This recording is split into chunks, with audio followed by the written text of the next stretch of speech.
Namaku Derry. Aku akan menceritakan pengalamanku ketika aku baru masuk kuliah setahun yang lalu. Setelah lulus SMA, pasti setiap orang ingin masuk ke perguruan tinggi favorit mereka. Ada yang memang karena itu pilihannya, ada yang ikut-ikutan, atau hanya gengsi saja.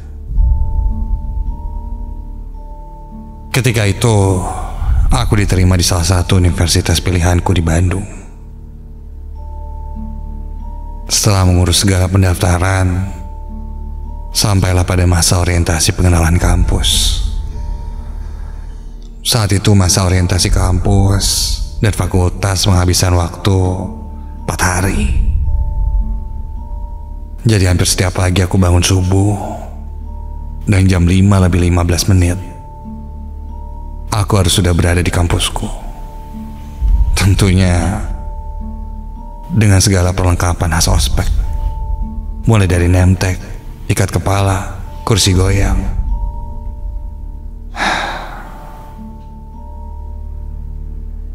Saking banyaknya ikut ospek saat itu, bahkan aku belum mengenal satu persatu teman-temanku, bahkan teman sejurusanku. Setelah melewati ospek fakultas, barulah aku masuk ke masa orientasi jurusan, di mana ospek jurusan himpunanku itu berlangsung 1 bulan. Cukup lama memang, tapi mau bagaimana lagi,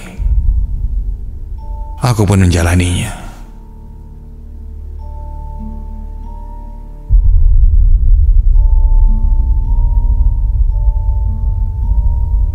Tugas demi tugas, dimarahi senior, aku menjalaninya.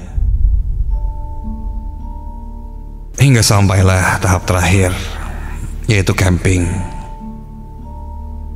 Di sana kami akan dilantik sah jadi anggota himpunan. Lokasi kami camping berada di daerah Subang. Entah di mana tepatnya. Yang jelas, kami berangkat dengan truk tentara sore itu.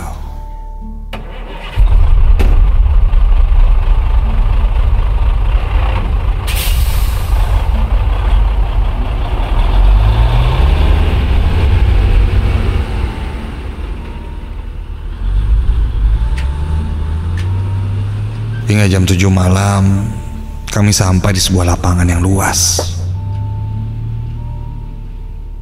Dari sana kami turun dan berjalan masuk ke hutan. Kata senior-seniorku, di tempat itu tidak ada listrik. Jadi benar-benar gelap.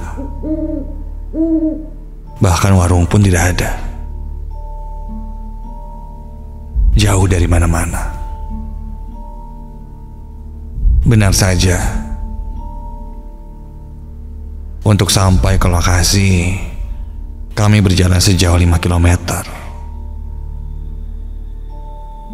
Aku berjalan diiringi teriakan senior yang bilang kami lambat. Nafasku hampir habis menanjak di antara akar-akar pohon besar itu.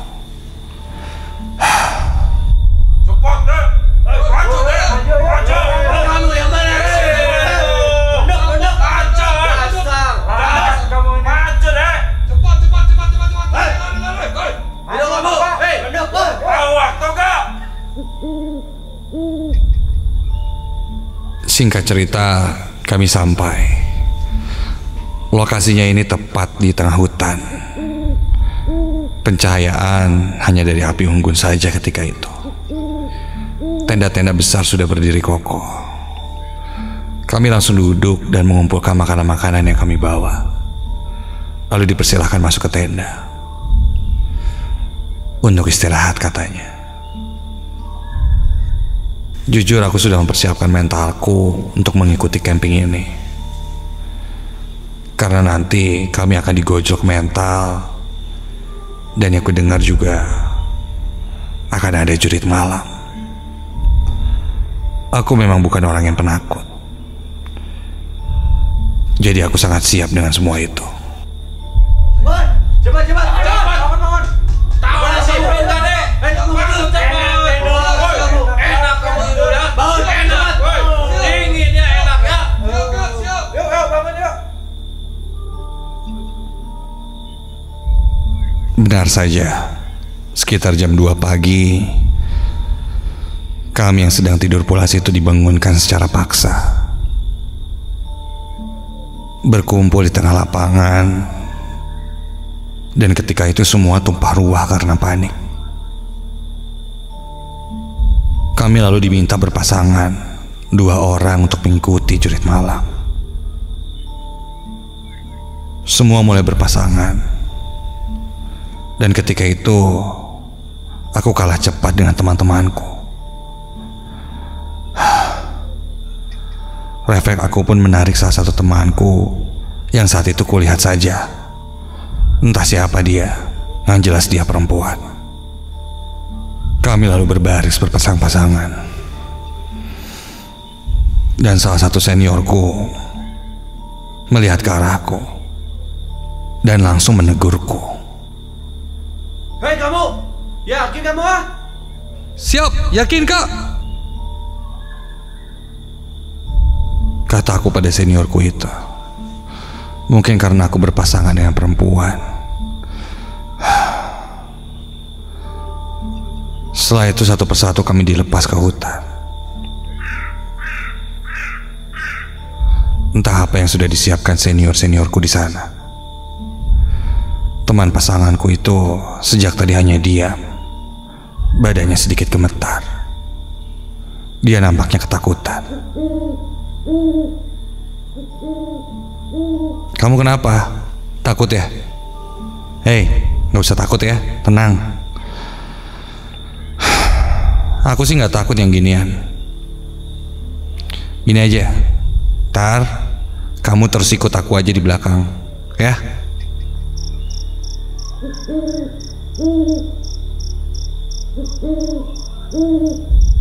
Begitu kata aku menenangkan perempuan itu.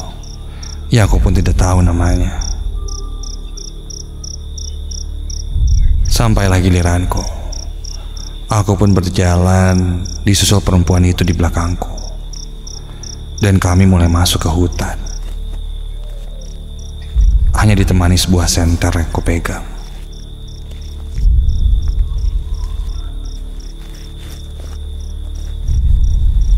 Aku masuk semakin dalam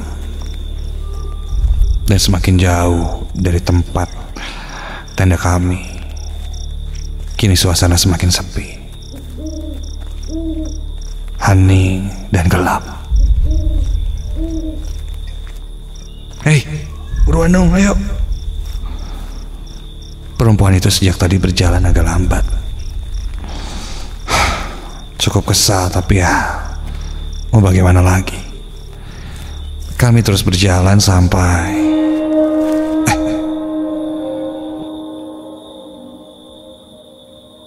langkahku terhenti ketika di kejauhan kulihat ada sesuatu berwarna putih di balik batang pohon. Kusorot dengan senter. Astaga. Aku terperanjat kaget ketika kulihat sesuatu berwarna putih itu menyerupai pocong.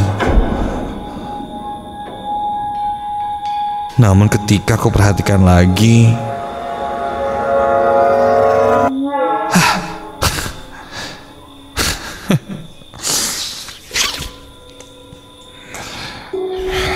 itu hanya properti saja yang dibentuk seperti pocong untuk menakut-nakuti.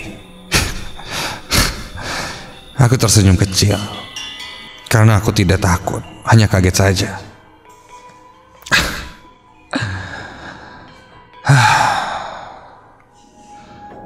Perempuan di belakangku itu semakin mendekat. Aku agak gengsi jika harus takut di depan perempuan. Aku lalu berkata, Hei, gak usah takut. Itu mah pocong bohongan. Tenang. Kalau ada yang beneran, takut nggak? Nggak akan lah. Lagian kan kita nggak ganggu. Mana mungkin mereka muncul, ya kan? Ganggu sih enggak, tapi so berani. Sompral. Sompral? Kok sompral sih? Iya, katanya nggak takut ya? Enggak. Emang kenapa sih?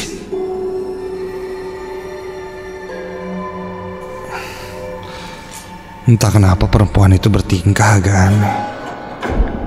Dia lalu menatapku tajam sambil tersenyum-senyum.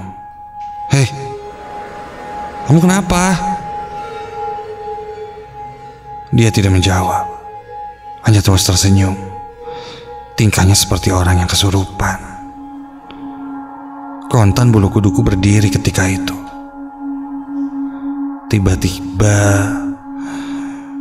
Tiba-tiba perempuan itu berjalan mundur ke balik salah satu pohon dengan batang yang cukup besar. Dia berjalan mundur sambil wajahnya terus melihat ke arahku. Dia pun diam di balik pohon itu. Kepalanya mengintip, namun badannya tertutup batang pohon. Hei, ngapain sih? Udah ayo buruan. Perempuan itu masih tersenyum padaku. Lalu dia berkata, kalau gini, takut nggak?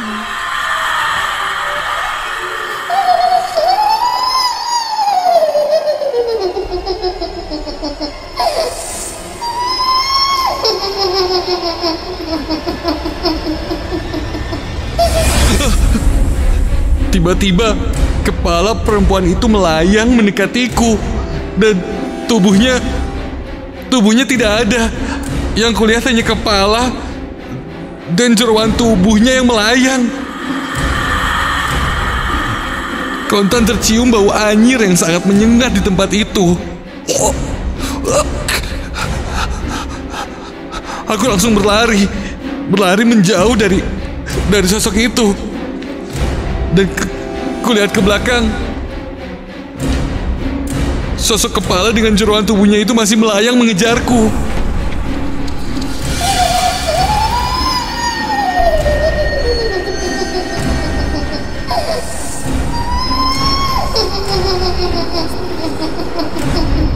Sambil tertawa sangat menyeramkan.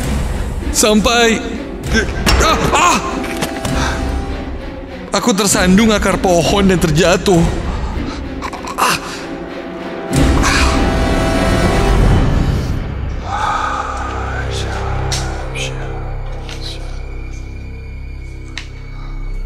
Ketika aku sadar, aku sudah berada di tenda medis.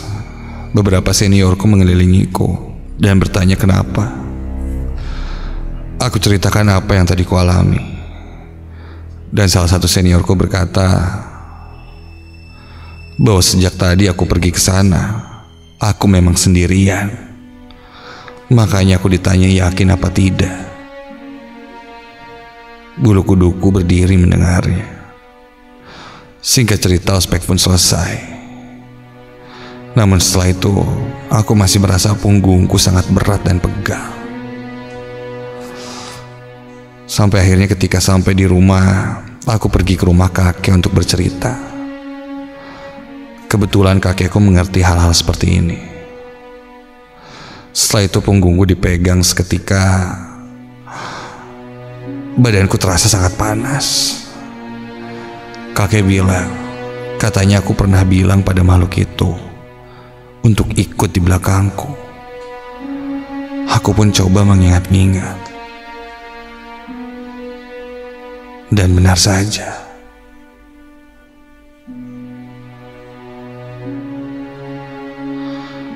Dari sana kakekku pun membersihkanku. Dan setelah itu punggungku terasa normal kembali. Dari pengalamanku ini, aku bisa berpesan, jika kamu berada di hutan dan jauh dari mana-mana, jangan berkata yang aneh-aneh. Meskipun tidak bermaksud sombral, mungkin mereka menanggapinya lain.